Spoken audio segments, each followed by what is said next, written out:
Just over 9 months ago, I bought the DJI Mini 4 Pro drone. And this was the first drone that I ever owned. This was the first drone that I ever flew. So before this, yeah, like I was a total novice. And now this is my, I think, slightly over 9 month review of what I think of the drone. So what I'm going to do is I'll start by talking about the design.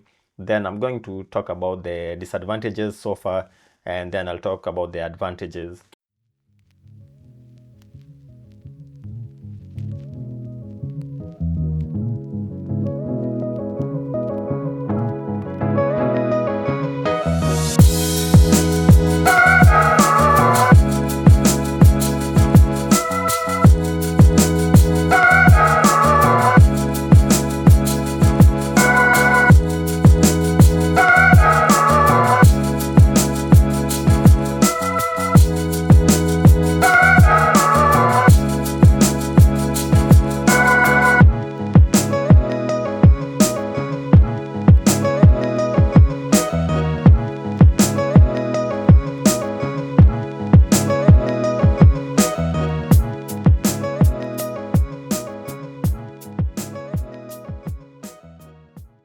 And now starting with the design. So I really like the drone. It's very small, it's very compact, 250 grams, which means, there's less flight restrictions when it comes to flying it around.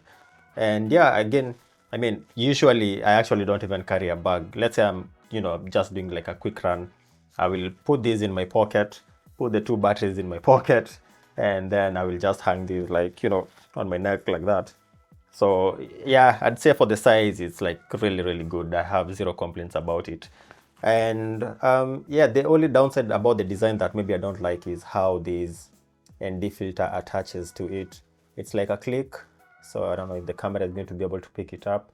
But yeah, it's like a click which you just twist to remove it and then put it back and you twist, which is okay. The only downside is you cannot stack ND filters. So you cannot use, let's say, the ND with a polarizing filter or UV filter. You can only use one.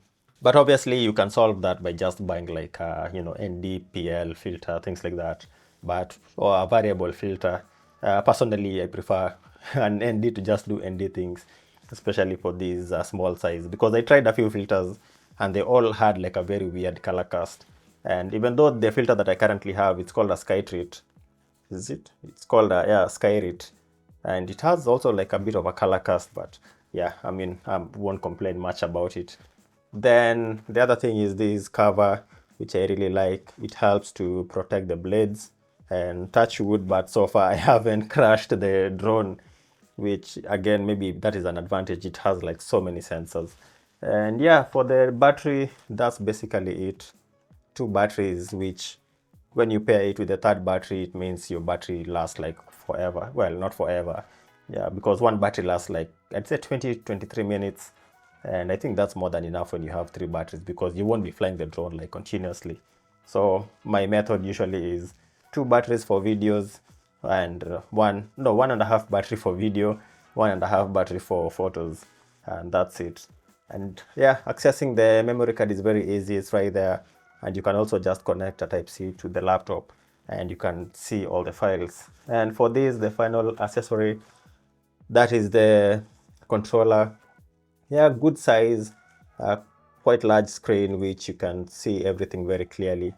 The only thing I don't like about it is where you put these knobs. So again, probably won't be picked up by the camera, but yeah, these knobs, very small, look like something you can lose very easily, but the rubber holds it very well. So I only get worried that when I have it like this, maybe it's, bouncing about on my chest, one can fall off. My only suggestion maybe will be DJI can incorporate it in a way where that it kind of collapses here, then you can just like click it, then do that and it clicks and it holds. I don't know if that makes any sense. But other than that, to be honest, yeah, I have no issues at all about the design of this. Um, Maybe what I'll do is I'll just remove this lanyard from here and maybe switch to something that sticks here so that it's maybe just neater. But yeah, when it comes to the design, it's perfect, to be honest. And yeah, now let's talk about the disadvantages that so far I've had with the drone. And I don't think most of these disadvantages are even with the drone itself. These are disadvantages with just owning a drone in general. And the first one is, yeah, no time to fly. Like when you buy a drone, I think in your mind you think you have so much time, you'll be flying it about like all the time, but you quickly realize like, yeah, if you have like a day job like me, you really don't have that much time. You have to kind of force yourself to go out and fly it because it's an expensive drone. It's not that cheap. So unfortunately, yeah, it just happens to be find yourself to not have that much time to fly. And that brings me to the second point, which is weather issues, because the drone is not waterproof. So as you can see, there's some coils here which are open. Therefore, if it rains, yeah, that can kill the drone. I've had a few times when I've flown it when it's raining, but usually I'll only do that when like it's already in the air, but I need to bring it back home. And so far it's been good, and it has only been like drizzling, so it hasn't been like proper raining. But yeah, I wouldn't advise you to risk when it's raining because I think it's also maybe illegal. Yeah, you can imagine you don't want the drone to fall from the sky and land on someone's head. And yeah, so yeah, weather problems, that's something big. You have to pre-plan before you fly the drone. You have to check the wind situation, how windy is it going to be. Because for this drone, I think the limit is 45 kilometers per hour. So any winds above that, the drone is going to struggle. But also, I think legally, I think you tend to be told you need to fly it within the range that is recommended for the drone. And that brings me to issue number 3, which is restrictions on flying. Yeah, there's so many restrictions when it comes to flying. So for example, next year at some point I'll be traveling to Bahrain, and yeah, I have no idea, can I fly the drone there or not? Can I carry it to the airport or not? Like, it's a gray area because different countries have different rules, and also most of these websites are on the country's origin language. So yeah, it's a bit of a complicated mess, to be honest, trying to figure out the whole situation on if you can fly a drone in a particular country or not.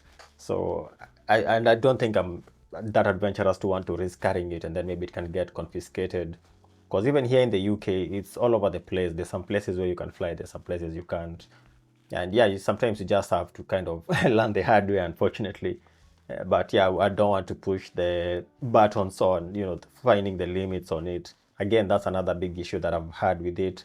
And yeah, another thing is these batteries.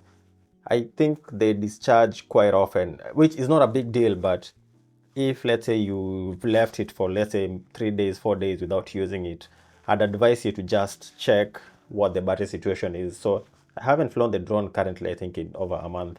So if I just click the power button, you can see it says 3 bars. So 3 bars, 3 bars. So it means these two batteries currently are roughly at 75%, which means since I shoot at 4K 60, that will give me only maybe like 13 minutes flight time. Therefore, that's not really ideal because you're literally up in the air. By the time you compose, then you start doing your shot, you need to bring the drone back down. So yeah, always be on the lookout. Try to charge them before you even leave the house. You need like an hour in advance before you leave the house. Then finally, oh well, not finally, but another issue is the amount of accessories you need for the drone. When it comes to the accessories, for this, the only accessory I bought obviously is the lanyard, and I also put a screen protector because this thing, it's a bit heavy. So if this falls face first, that screen is going to crack. Therefore, I decided to just invest in a cheap like screen protector from Amazon. I think it was only maybe like £6 to protect that further. Then the other accessory I bought was obviously the ND filters, which it was a cheap brand. This is the ND32 on it, which I tend to use most often. So it said that the 32 was 16 that I have there, but I have like a pack of 8, 16, 32, and I think 64, and a polarizing filter, which I've never used. So yeah, I keep switching them depending on the light. So yeah, that's another accessory you need to buy. And yeah, I think the only other accessory I bought, I think, was a bag, which is a camera bag. So I don't think that should count for this. But yeah, you have these small accessories. Oh yeah, I bought a mat which you can put on the ground so that the drone can land there. And yeah, the sensors are able to just pick like a bright color better compared to like just landing on the grass. So again, it's just something to protect your investment And yeah, finally the cost. Yeah, these drones, they are not cheap. I think for this I bought it for, I think it was roughly 850 pounds, which is close to $1,000, which, yeah, that is expensive, especially for something that you don't use that often. But maybe I'm going to talk about how I'm going to be trying to offset the cost of buying the drone. So yeah, that brings me to the good. And yeah, the first big good advantage of buying the drone is it's extremely easy to fly. To be honest, if you've ever used a gaming pad, like an Xbox or PlayStation gaming pad, you're good to go. It will take you literally like 20 minutes and you're ready to fly it. It's that easy. Then I like that DJI, the interface is so easy to use, it's so clean, and they have all these pre-made templates which you can just tap, and I mean the drone can do everything on its own. The drone itself has so many different sensors, top, down, bottom, which it helps you also with the navigation, so you don't have to worry about like crashing on trees. I mean, if maybe the tree has like very tiny leaves or like these thin wires somewhere, yeah, that you need to be aware of. But general flying, yeah, it's very easy. And number two, I call it very low effort but high reward activity. Yeah, again, that ties down to how easy it is to fly the drone. Like, it's so easy to fly it, but then the shots that you get from it are just like stunning. Like in my recent trip around Scotland, where I did the North Coast 500, I mean, I wasn't even using it much for photos until that time. Then I was like, oh, these photos actually look spectacular. I was honestly shocked. So yeah, maybe if you'd like some of the footages that I've shown, yeah, give me a follow, and I will do a video on how to get the best cinematic videos and also photos from your drone. Then number three, yeah, I think it's number three. I'm just checking my notes here, and that is new revenue streams. Yeah, I feel like the drone has opened me up for some new revenue streams. So I'm hoping from next year, maybe I'll try to sell like a package around, real estate, maybe survey. I don't know. Yeah, but I like that the drone has opened me up to some new opportunities, which I think can make more money to offset the cost of buying it. And so far, I've been selling some stock footage, which I mean, I've only uploaded maybe 150 videos, and it's making me maybe like 15, 20 pounds a month, which I mean, to be honest, it's already footage that I had just laying on my hard drive. So yeah, so far I'd say I'm happy with that, and I'm hoping to grow that over time. And finally, the last advantage is the portability, which I mentioned when discussing about the design. Yeah, it's very portable. I've gone hiking maybe 3, 4 times with the drone. And yeah, sometimes I just put it inside my down jacket, and then I'll put one of the batteries in my pocket. And yeah, I carry these, just like hanging on my neck. And I've had no issues with it. After all, I'm usually carrying like a backpack which has like a few more things, maybe like my camera, my lens. Therefore, I honestly never feel this weight like at all. Therefore, yeah, it's very portable, and yeah, it's a very good drone. The quality of the videos from it, 4K 60, yeah, they're just like spectacular.